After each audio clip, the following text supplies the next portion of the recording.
Welcome back to all of you. Second part of Akbar Mughal Dynasty, Mughal time period, Mughal Empire. तो अकबर के बारे में आज second part के video में हमें डिस्कस करना है। देखते हैं क्या चीजें हैं। अकबर का जन्म हुआ था, पिता का नाम था हुमायूं। हुमायूं उस समय निर्वासित जीवन व्यतीत कर रहे थे। हुमायूं को भागना पड़ा था राज्य छोड़ के। इस बात को हमने लास्ट वीडियो में देखा है। जिन्होंने लास्ट वीडियो नहीं देखा वो लास्ट वीडियो को देखें, तो उससे क्या है कि थीम बन जाएगी दोनों वीडियोस की। हुमायूं का जन्म कहाँ किन परिस्थितियों में होता है? अकबर का जन्म जब हुमायूं शरणार्थी के रूप में, अमरकोट एक स्थान था, अमरकोट के राजा थे जिनका नाम था राणा बीरसाल। राणा बीरसाल के महल में अकबर का जन्म होता है। किससे? हमीदा बानो बेगम से। इतिहासकार कहते हैं कि जब अकबर का जन्म हुआ उस समय हुमायूं के पास दान के रूप में, खुशी में देने को कुछ भी नहीं था। उस समय हुमायूं की यह कंडीशन थी। तो अकबर का जन्म होता है 15 अक्टूबर 1542 को। वो अकबर के बचपन का नाम था बदरुद्दीन। अकबर का नाम जो पूरा मिलता है आगे चल के जलालुद्दीन मोहम्मद अकबर, वो कब पड़ता है? जब हुमायूं अर्थात अकबर का पिता काबुल और कंधार के क्षेत्रों को पुनः विजिट कर लेता है, तब अकबर का नाम यहां पर दिया जाता है। अकबर का नाम उस समय पड़ता है जलालुद्दीन मोहम्मद अकबर। अब क्या होता है आगे चल के कि अकबर पंजाब के क्षेत्र में एक जगह है, पंजाब के क्षेत्र में एक जगह है गुरदासपुर। गुरदासपुर में एक छोटी इकाई है, एक जगह है कलानौर। यहां पर अकबर क्या कर रहा है? अफगानों के विरुद्ध अभियान में व्यस्त है। अफगानों से संघर्ष कर रहा है। किसके साथ में? बैरम खां के साथ में। ये बैरम खां को यहां पर 4-5 लाइनों में समझ लेते हैं। बैरम खां का रोल क्या है? ये बैरम खां हुमायूं की सेवा में भर्ती हुआ था, हुमायूं के दरबार में। बैरम खां पर्सिया का निवासी था। पर्सिया जिसे फारस कहते हैं, वर्तमान नाम ईरान है, तेहरान जिसकी राजधानी है। पर्सिया का निवासी था बैरम खां। और ये धार्मिक रूप से मुस्लिम तो था ही। कैसा मुस्लिम था धार्मिक रूप से? ये शिया मतावलंबी था, शिया मुस्लिम था, शिया संप्रदाय का था। और हुमायूं इसे खान बाबा कहता था, बैरम खान को। बैरम खान के साथ में कलानौर में, पंजाब के गुरदासपुर के कलानौर में अफगानों के विरुद्ध व्यस्त है अकबर। यहां पर अकबर को हुमायूं की मृत्यु का समाचार प्राप्त होता है। कहां पर? कलानौर में। हुमायूं की मृत्यु कब होती है? 55 में मृत्यु हो जाती है। लास्ट वीडियो में हमने देखा था कि दीन पनाह पुस्तकालय की सीढ़ियों से गिरकर मृत्यु होती है। हुमायूं की मृत्यु का समाचार अकबर को प्राप्त होता है यहां पर। और बैरम खान के संरक्षण में 13.5 वर्ष की आयु में 14 फरवरी 1556 को, 14 फरवरी से ध्यान रख लेना, विशेष दिन है। यहां पर अकबर का क्या होता है? राज्याभिषेक होता है। 14 फरवरी 1556 को राज्याभिषेक होता है। 13.5 वर्ष की उम्र में अकबर शासक बन जाता है। अब अकबर शासक तो बन जाता है, लेकिन अकबर की शक्तियों का वास्तविक उपयोग कौन कर रहा होता है? बैरम खां। बैरम खां अकबर का संरक्षक बनके काम कर रहा होता है। संरक्षक के लिए देखो एक शब्द है, संरक्षक को कहते हैं अतालिक। अकबर के अतालिक के रूप में बैरम खां काम कर रहा होता है और अकबर के नाम पर सारी शक्तियों का प्रयोग कर रहा होता है। शासन की बागडोर पूरी अपने हाथ में ले लेता है, अपने अनुसार चला रहा होता है। जैसे वर्तमान में भारत की राजव्यवस्था में देखते हैं कि वास्तविक कार्यपालिका का स्वामी कौन होता है? राष्ट्रपति। लेकिन उनकी शक्तियों का उपयोग कौन करता है? प्रधानमंत्री करता है, राष्ट्रपति के नाम पर। वही सिस्टम चला आ रहा था अभी यहां पर। अब आगे देखेंगे अकबर। अब हेमू और अकबर का चैप्टर यहां पे जुड़ता है। एक हेमू नाम का कैरेक्टर आता है। हेमू को यहां थोड़ा सा डिटेल में समझ लेते हैं। हेमू उर्फ हेमचंद, पूरा नाम था इसका हेमू उर्फ हेमचंद। जाति से ये वणिक था, बनिया था, धूसर वैश्य था, धूसर वैश्य। और ये अंतिम हिंदू राजा था हेमचंद। इसने आगे चल के विक्रमादित्य की उपाधि धारण की है और मुगल सेना को इसने बुरी तरह से हराया है एक बार। और हेमू ने अपने जीवन काल में टोटल 24 लड़ाइयां लड़ी हैं, जिसमें हेमू 22 लड़ाइयों में विजयी रहा है। और 1556 में पानीपत के मैदान में दूसरी लड़ाई, जब पानीपत का दूसरा लड़ाई अकबर से हुई हेमू की, उसमें हेमू मारा जाता है। हेमू की बीच की स्टोरी पे थोड़ा ध्यान कर लेते हैं। हेमू का जन्म एक साधारण, एक सामान्य परिवार में हुआ। ये रेवाड़ी नामक जगह पर हुआ। और हेमू, ये रेवाड़ी कहाँ पर पड़ता है? ये दक्षिणी पश्चिमी दिल्ली का एक क्षेत्र है। रेवाड़ी मेवात हरियाणा का क्षेत्र है। वहां पर साइड में जो हरियाणा के तत्कालीन मुख्यमंत्री थे भजन लाल, 1991 की बात है, 1991 की, उनने ये हेमचंद विक्रमादित्य की मूर्ति का शिलान्यास भी, सफेद पत्थर की मूर्ति है, काफी विशाल मूर्ति, शिलान्यास भी किया है 1991 में। तो हेमू की बात कर रहे थे। सामान्य परिवार में जन्म हुआ इसका, रेवाड़ी में। परिवार की आर्थिक सहायता के लिए शुरुआती जीवन में हेमू ने दस्तकारी का काम चालू कर दिया। 1545 में आपको ध्यान होगा शेरशाह सूरी की मृत्यु हो गई थी। कालिंजर अभियान, उक्का नामक आग्नेयास्त्र टकराकर किले की दीवार से वापस गिरा था और विस्फोट हो गया था उसकी बारूद में। 45 में शेरशाह की मृत्यु के बाद शेरशाह का बेटा इस्लाम शाह शासक बनता है और इस्लाम शाह किसको?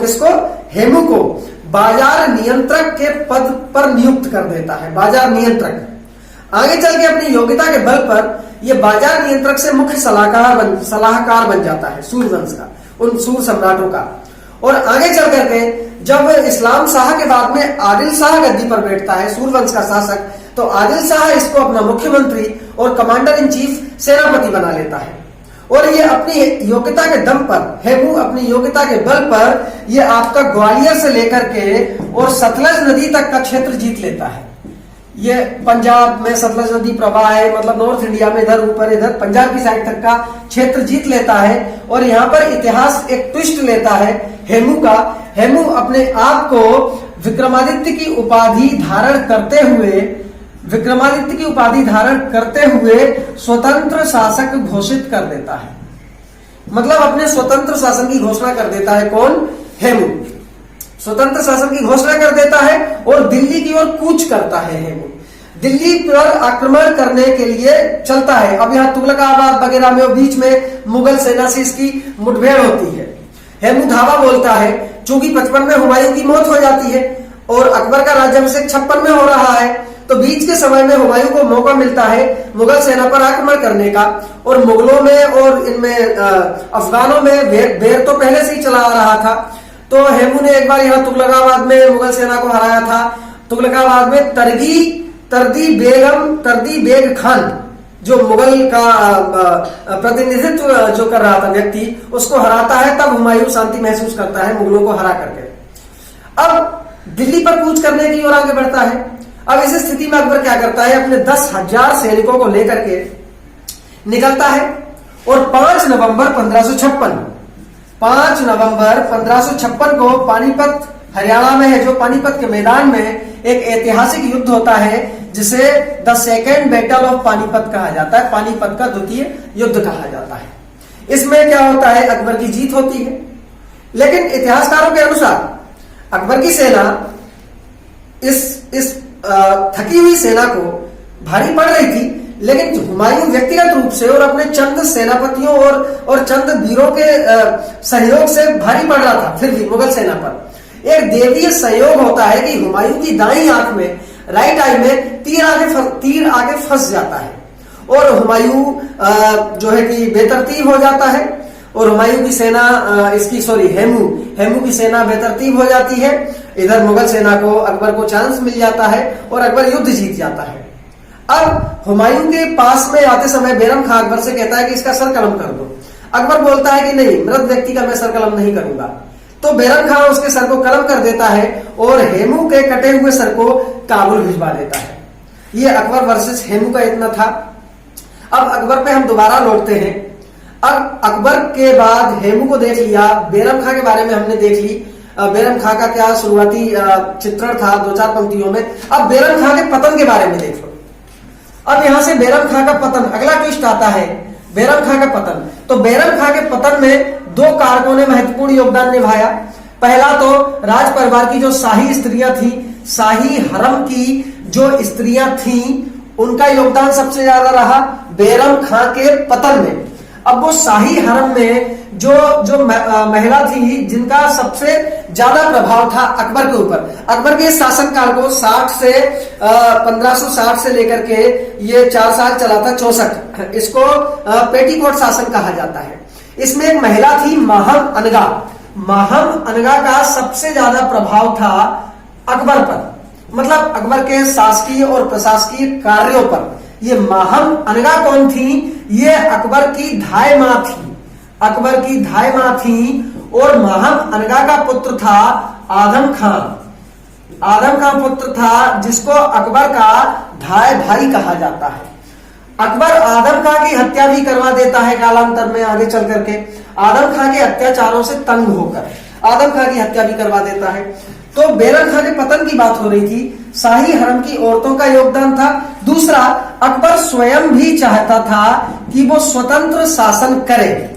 इस स्थिति में अकबर बैरम खान को एक पत्र लिखता है और बैरम खान के सामने 2 प्रपोजल रखता है, 2 प्रस्ताव रखता है कि या तो आप दूसरा प्रस्ताव, या तो आप मक्का की तीर्थ यात्रा पर चले जाएं, या कालपी या चंदेरी में से किसी की सूबेदारी प्राप्त कर ले।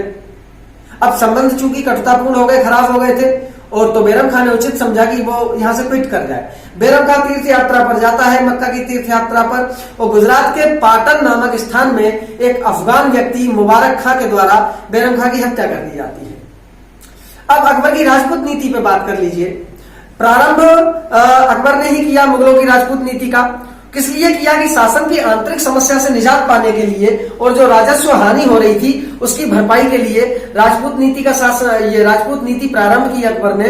तीसरी बात थी, अकबर ने समझा कि मुगलों को विदेशी समझा जाता था, तो क्यों ना स्थानीय राजपूत शासकों से वैवाहिक संबंध स्थापित किए जाए। इस कड़ी में, इस सिलसिले में जो पहला जो शुरुआत हुई अकबर की, अकबर मोइनुद्दीन चिश्ती की दरगाह पर जा रहे थे, तो रास्ते में उनको जयपुर राजा कछवाहा वंश के जयपुर राजा थे, वो उनकी सेवा में सांगनेर नामक स्थान पर उनकी सेवा में उपस्थित हो जाते हैं। उनका नाम भारमल था, बिहारी मल, और अपनी ज्येष्ठ पुत्री भारमल अपनी ज्येष्ठ पुत्री हरखाबाई का विवाह अकबर से करा देते हैं, जिससे सलीम अर्थात जहांगीर नामक पुत्र की प्राप्ति होती है। अब ये सलीम नामकरण के पीछे कारण क्या है? जो संत थे, वो चिश्ती संत थे सलीम, उनके आशीर्वाद से इनको इस पुत्र की प्राप्ति हुई थी, इस कारण से इसका नाम सलीम रखा था अकबर ने। अकबर की धार्मिक नीति को देखते हैं। अकबर की धार्मिक नीति जो थी, अकबर की मुगलों की प्रशासनिक व्यवस्था का केंद्र थी।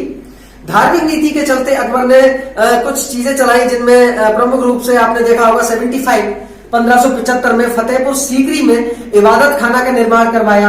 इबादत अर्थात पूजा। 1575 में इबादत खाने में एक धार्मिक दृष्टि से बातचीत होती थी, धार्मिक प्रश्नों पर वाद विवाद होता था, तर्क वितर्क होता था, और केवल मुस्लिम धर्म के लोग आ सकते थे उसमें। लेकिन 3 वर्ष बाद 1578 में उस इबादत खाने में अकबर ने सभी धर्मों के व्यक्तियों को बुलाना प्रारंभ कर दिया, उनको परमिशन दे दी 78 में। और उसके बाद 79 में मजहरनामा की घोषणा करता है अकबर। मजहरनामा अर्थात घोषणा पत्र। मजहरनामा के अंतर्गत सुल्तान ए आदिल की उपाधि धारण करता है अकबर, और धार्मिक मुद्दों पर, धार्मिक प्रश्नों पर मत देने का अपना एकाधिकार, अपनी अथॉरिटी को सुनिश्चित कर लेता है उस मजहरनामा के अंतर्गत। 1582 में अकबर दीन ए इलाही नाम का धर्म चलाता है, जो हिंदू मुस्लिम एकता का प्रतीक होता है। लेकिन इसको स्वीकार करने वाला एकमात्र हिंदू व्यक्ति, मृत्यु तक अकबर ने स्वीकार किया। अकबर मुस्लिम था, लेकिन अकबर के नवरत्नों में जो एक था बीरबल, जिसका मूल नाम था महेश दास, जो हिंदू था, ब्राह्मण था जाति से, और आपका ये कहाँ का? मध्य प्रदेश का था, एमपी के सीधी में घोघरा नामक जगह का था महेश दास, जिसका बीरबल उपाधि दी थी अकबर ने। केवल उसने स्वीकार किया था। और आगे चल के जहांगीर के काल में एक इतिहासकार है, उसका नाम है मोहसिन फानी। मोहसिन फानी की पुस्तक है दबिस्तान ए मजाहिद। दबिस्तान ए मजाहिद में पहली बार धर्म की संज्ञा दी गई है इस दीन ए इलाही को। ये दीन ए इलाही की दास्तान थी, रियलिटी थी पूरी अकबर के दीन ए इलाही की। तो इस प्रकार से एक इतिहासकार स्मिथ है, इतिहासकार स्मिथ ने अकबर के दीन ए इलाही को अकबर की मूर्खता का द्योतक बताया है। फिर अकबर ने उसके बाद में सुलह कुल अर्थात पीस विद ऑल, सभी के साथ सार्वभौमिक शांति और भाईचारा बंधुत्व की भावना के लिए सुलह कुल की नीति को प्रारंभ किया अकबर ने। ये अकबर की धार्मिक नीतियों के अंतर्गत ये चीजें थी। अब अकबर का